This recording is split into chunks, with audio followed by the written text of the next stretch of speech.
नमस्ते छात्रों, आज हम एक नया पाठ सीखने वाले हैं। उस पाठ का नाम है कामचोर। बच्चों, अभी छुट्टियां चल रही हैं, तो हमें भी हमारे माँ बाप अलग अलग काम बताते हैं और हमें भी काम करना अच्छा नहीं लगता है। किसी किसी को अच्छा लगता है और किसी किसी को नहीं। लेकिन हम देखते हैं कामचोर किसे कहा जाता है? जो काम नहीं करता है। और इस पाठ में बताया गया है कि ठीक तरीके से जब काम पता नहीं होता है कि कैसे करे, तो काम क्या होता है? बिगड़ जाता है। यही बात इस पाठ में समझाई गई है। जब बड़े बच्चों को ठीक तरह से काम करने की पद्धति नहीं बताते हैं, तो बच्चे क्या उधम मचाते हैं, क्या बिगड़ा देते हैं। यह सारी बात मजे में इस पाठ में इस्मत चुगताई ने बताई है। तो हमारे पाठ का नाम है कामचोर। कामचोर इस पाठ की लेखिका है इस्मत चुगताई। इस्मत चुगताई के बारे में हम थोड़ी सी जानकारी देखेंगे।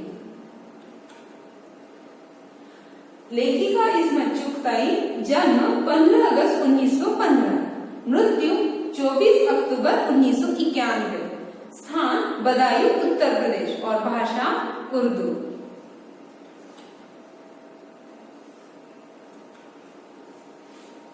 पाठ प्रवेश। यह कहानी कामचोर अर्थात आलसी बच्चों की है।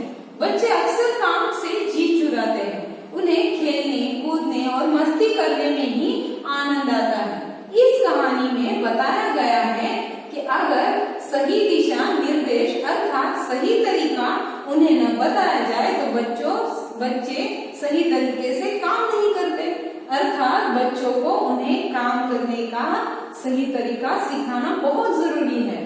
काम सही तरीके से न होने से क्या क्या परेशानियां घर वालों को उठानी पड़ती हैं, इस पाठ में बताए गए हैं और बहुत ही मजेदार तरीके से बताया गया है कि क्या क्या होता है जब उन्हें काम करने के लिए कहा जाता है। आगे देखिए, पाठ की शुरुआत हम करेंगे। देखिए, बड़ी देर के वाद विवाद के बाद यह तय हुआ कि सचमुच नौकरों को निकाल दिया जाए। आखिर ये मोटे मोटे किस काम के हैं? हिलकर पानी नहीं पीते, इन्हें अपना खुद का काम नहीं करने आता। आदत होनी चाहिए, कामचोर कहीं के। देखिए, खुद का काम करने के लिए आदत होनी चाहिए। कामचोर कहीं के जो खुद काम नहीं करते हैं, पानी भी नहीं पीते हैं, तो इन्हें कामचोर कहा गया है। तुम लोग कुछ नहीं, इतने सारे हो, सारा दिन उधम मचाने के सिवा, शोर मचाने के सिवा कुछ नहीं करते। और सचमुच हमें ख्याल आया कि आखिर काम क्यों नहीं करते। देखिए, जब बड़े उन्हें बोलते हैं कि तुम कुछ नहीं काम करते, तब उन्हें ख्याल आता है कि सचमुच हम काम नहीं करते। हिलकर पानी पीने में क्या खर्च होता है। देखिए, जब बड़े लोग उन्हें कहते हैं कि हिलकर पानी भी नहीं पीते, तो उन्हें लगता है उसका अर्थ अलग ही निकालते हैं। हिलकर पानी नहीं पीना यानी कुछ काम न करना, खुद का काम खुद न करना, दूसरों को बताना।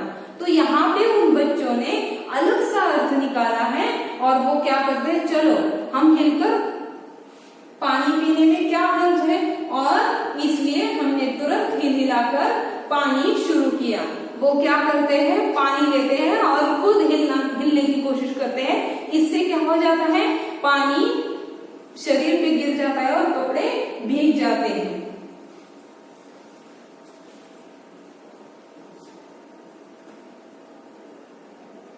हिलने में धक्के भी लग जाते हैं और हम किसी के दबेल तो थे नहीं कि कोई धक्का दे, तो यह सहज है। लीजिए, पानी के मटकों के पास घमासान युद्ध हो गया।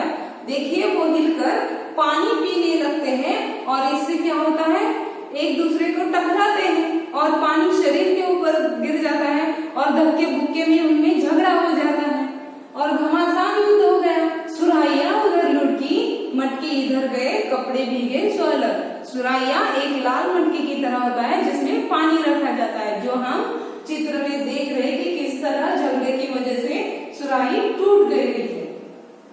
यह भला काम करेंगे, अम्मा ने नीचे किया। करेंगे कैसे नहीं? देखो जी, जो काम नहीं करेगा उसे रात का खाना हरगिज नहीं मिलेगा, समझे? यह लीजिए, बिल्कुल शाही फरमान जा रही है। देखिए बच्चों को कहा जाता है कि जो काम नहीं करेगा उन्हें रात का खाना भी नहीं मिलेगा। हम काम करने को तैयार हैं, काम बताया जाए, बच्चे भी तैयार हो जाते हैं, चलो हम काम करने को तैयार हैं। हमने दुहाई दी, बहुत से काम हैं जो तुम कर सकते हो। मिसाल के लिए, मिसाल यानी उदाहरण के तौर पर यह दरी कितनी मैली हो रही है, आंगन में कितना कूड़ा पड़ा है, पेड़ों में पानी देना है, और भाई मुफ्त तो यह काम करवाए नहीं जाएंगे, तुम सबको तनख्वाह भी मिलेगी। देखिए बच्चों, जब बच्चे तैयार हो जाते हैं काम करने के लिए और वह कहते हैं बताओ हमें क्या काम करना है, तो बड़े इस तरह के छोटे छोटे काम बताते हैं, जैसे कि दरी साफ करना। दरी किसे कहते हैं? जो फर्श पर डाली जाती है उसे हम गालीचा भी कहते हैं, जो हम इस चित्र में देख रहे हैं। और दरी उनकी गंदी हो गई है, उसे साफ करने का काम वो बताते हैं। फिर बाद में दूसरा काम क्या बताते हैं? जो आंगन में कूड़ा पड़ा है उस कूड़े को साफ करना है। और तीसरा काम पानी भरने का, जो पेड़ों को पानी देने का है और पानी देने का काम वो बताते हैं। तुम सबको तनख्वाह भी मिलेगी। अब्बा मियाँ ने कुछ काम बताए और दूसरे कामों का हवाला भी दिया। अब्बा कह रहे यह सारे काम करने के लिए नौकरों को तनख्वाह देनी पड़ती है, इसके बजाय आप करो, आपको भी तनख्वाह मिलेगी। तनख्वाह मिलती है अगर सब बच्चे मिलकर पानी डाले तो।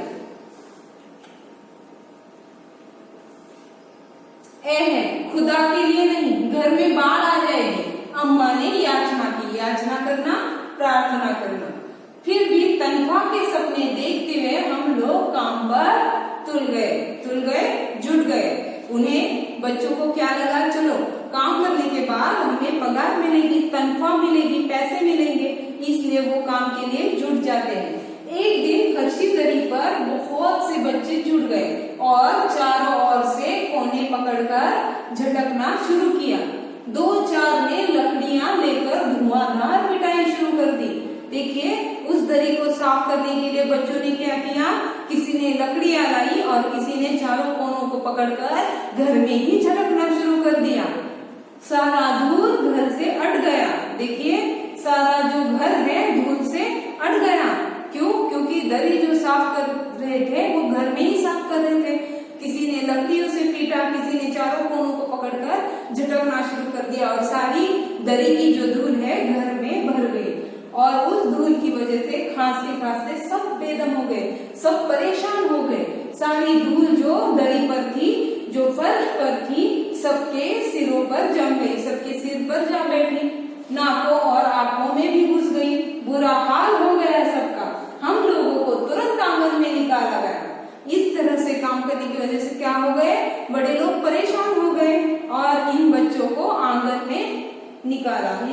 उसका मतलब है आंगन में निकाला गया और वहां हम लोगों ने फौरन झाड़ू देने का फैसला किया। देखिए अब वो ये काम तो कर नहीं पाए, इससे परेशान होकर बड़े लोग क्या करते हैं, उन्हें बाहर निकालते हैं, आंगन में जाने के लिए कहते हैं। तो वो दूसरा काम सोचने लगते हैं। वो क्या सोचते हैं कि झाड़ू लगा दिया जाए।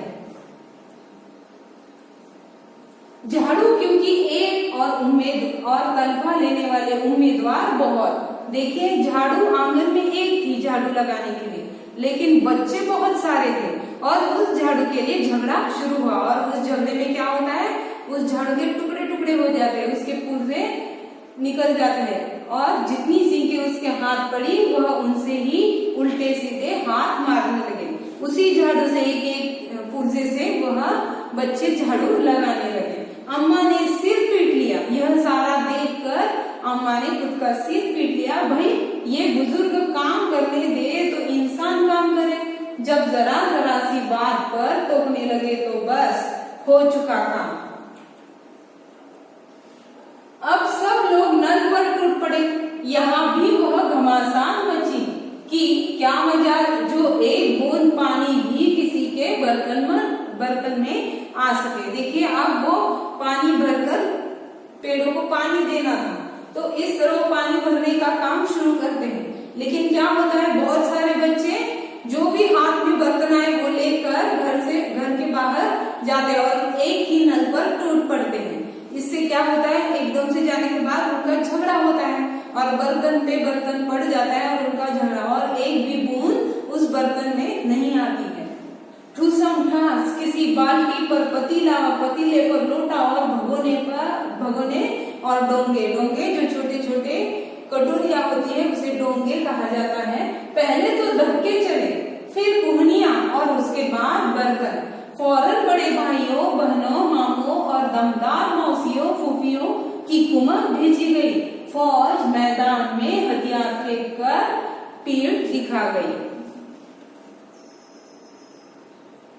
इस ढींगा मुश्ती में कुछ बच्चे कीचड़ में लथपथ हो गए। देखिए, जब पानी भरने जाते हैं और बर्तन जो है इधर उधर गिर जाते हैं और पानी सब बह जाता है और वहां पे कीचड़ तैयार हो जाता है, और उसी कीचड़ में ढींगा मुश्ती में बच्चे उस कीचड़ में गिर जाते हैं और सारे गंदे हो जाते हैं। जिन्हें नहलाकर कपड़े बदलवाने के लिए नौकरों की वर्तमान संख्या काफी नहीं थी। उनके घर के नौकरों की संख्या काफी नहीं थी, क्योंकि इतने गंदे हो गए थे तो उन्हें नौकरों की व्यवस्था करनी पड़ी। इसलिए उन्होंने क्या किया, पास के बंगलों से नौकर आए और 4 आना प्रति बच्चा के हिसाब से नहलवाए गए। देखिए, हर बच्चे को नहलवाने के लिए उस नौकर को कितने पैसे देने पड़ते थे, 4 आना प्रति। 4 आना इतने पैसे देने पड़ते थे।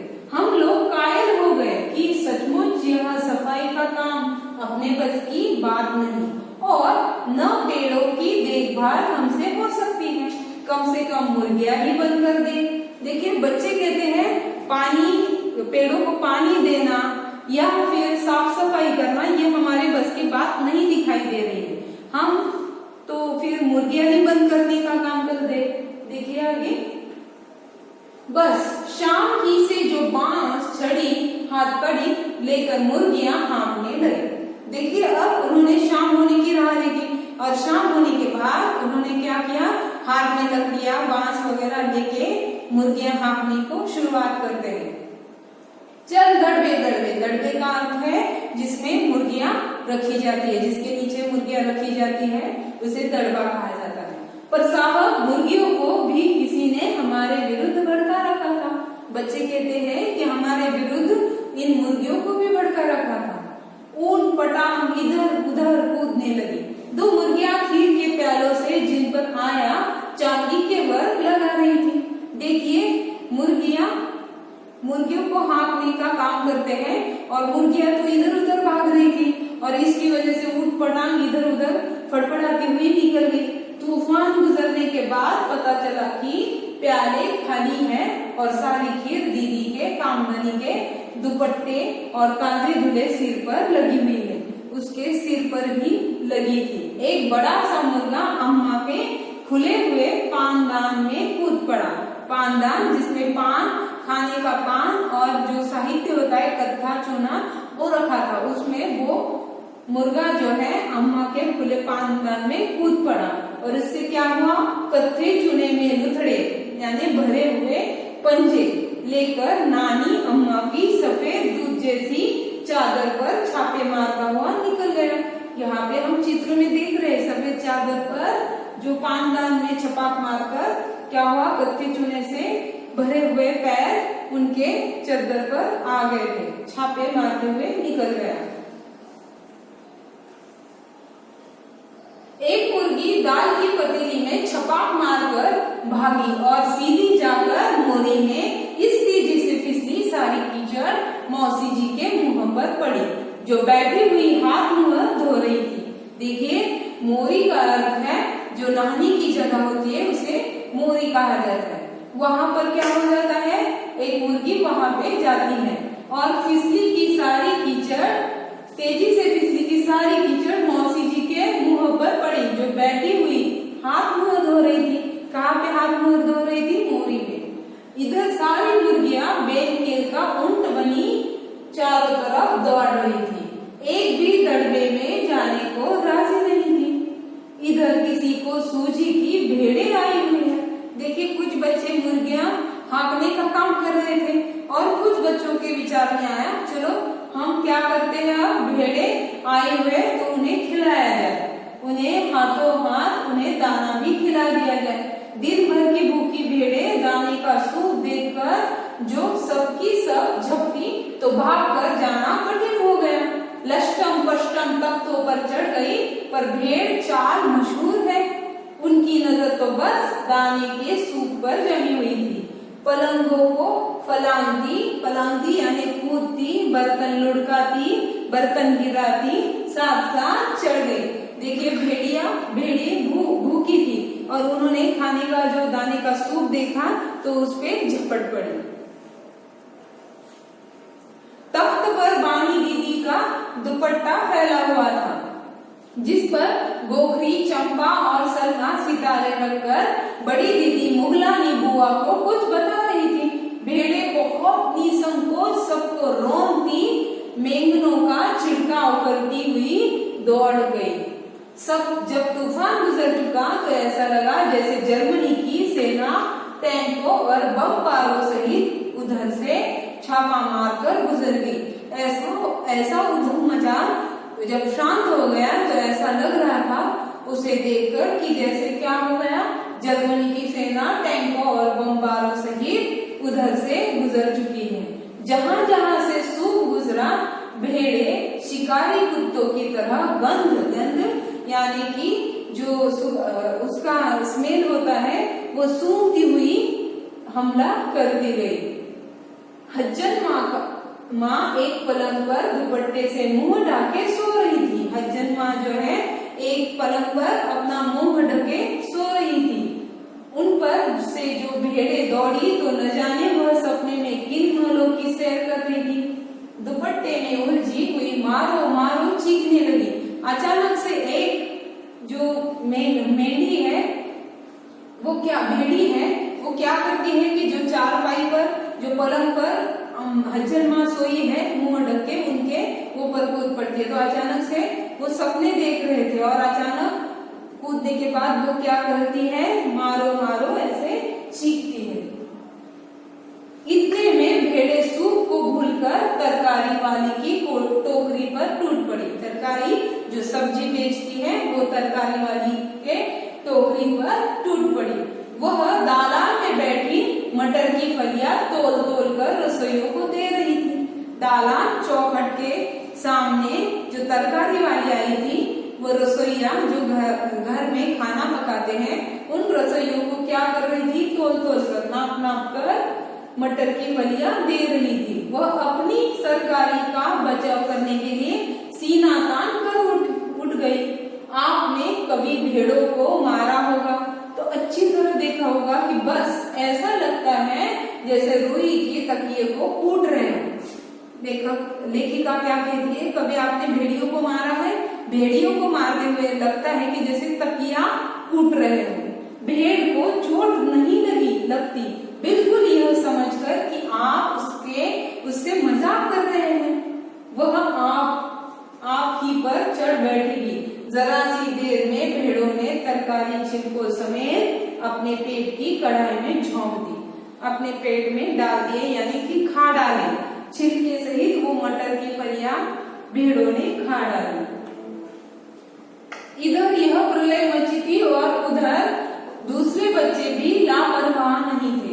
इतनी बड़ी फौज थी जिसे रात का खाना न मिलने की धमकी मिल चुकी थी। इतनी बड़ी जो फौज थी बच्चों की, जिन्हें धमकी क्या थी कि जो काम नहीं करेगा उन्हें रात का खाना भी नहीं मिलेगा। वे 4 भैंसों का दूध दुहने पर जुड़ गए। कुछ बच्चे क्या करते हैं कि ऐसा सोचते कि चलो हम भैंस का दूध ही निकालते हैं। धुली बेधुली बिना धुली पालकी लेकर 8 हाथ 4 थनों पर पिल पड़े। भैंस एकदम जैसे चारों पैर जोड़कर उठी और बाल्टी को लात मारकर दूर जा पड़ी। देखिए जो भैंस है उसने क्या किया, ये बच्चे जब दूध निकालने जाते हैं तो अचानक से वो उठ खड़ी होती है और दूर जाकर खड़ी होती है। यह तय हुआ कि भैंस की अगाड़ी पिछाड़ी बांध दी जाए। अब देखिए भैंस तो बच्चों को आसानी से दूध नहीं निकालने देती है, तो वो सोचते हैं कि चलो इसकी आगे के पैर और पीछे के पैर बांध दिए जाए, ऐसा वो सोचते हैं। फिर काबू में लाकर दूध निकाल दिया जाए। झूले की रस्सी उतारकर भैंस के पैर बांध दिए।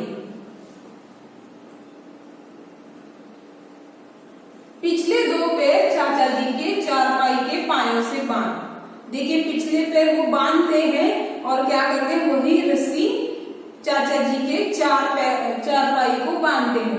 अगले दो पैरों को बांधने की कोशिश जारी थी कि भैंस चौकन्नी हो गई, चौकन्नी यानी सतर्क हो गई। छूटकर जो भागी पहले चाचा जी समझे शायद कोई सपना देख रहे। देखिए चाचा जी चारपाई पे सोए हैं, उन्हें मालूम नहीं था कि बच्चों ने क्या करतूत की है। बच्चे क्या करते हैं, जो झूले की रस्सी वो निकालते हैं और पिछले पैर बांधकर उसकी रस्सी चारपाई को बांधते हैं। तो आगे के जब बांधने लगते हैं तो वो इतनी जोर से भागने लगती है और चारपाई भी उसके पीछे पीछे जाती है। तो पहले उन्हें सपना लगता है, फिर जब चारपाई पानी के ड्रम से टकराई तो और पानी छलक कर गिरा तो समझे कि आंधी तूफान में फंसे हैं। बाद में क्या हुआ कि भागते भागते एक पानी के ड्रम से वह चारपाई टकराई और पानी उनके ऊपर गिरा, छलक कर गिरा। तो उन्हें लगा कि आंधी तूफान आया है, साथ में भूचाल भी आया हुआ है, भूकंप भी आया है। फिर जल्दी ही उन्हें असली बात का पता चल गया और वह पलंग की दोनों पटियां पकड़े बच्चों को छोड़ देने को बुरा भला सुनाने लगे। देखिए बाद में उन्हें पता चला कि इन बच्चों ने इस चारपाई को रस्सी जो बांधी थी वो भैंस को भी बांधी थी और इसकी वजह से वो चारपाई हिल रही थी। तो उन्हें बुरा भला करके वो बच्चों को छोड़ने के लिए कहते हैं।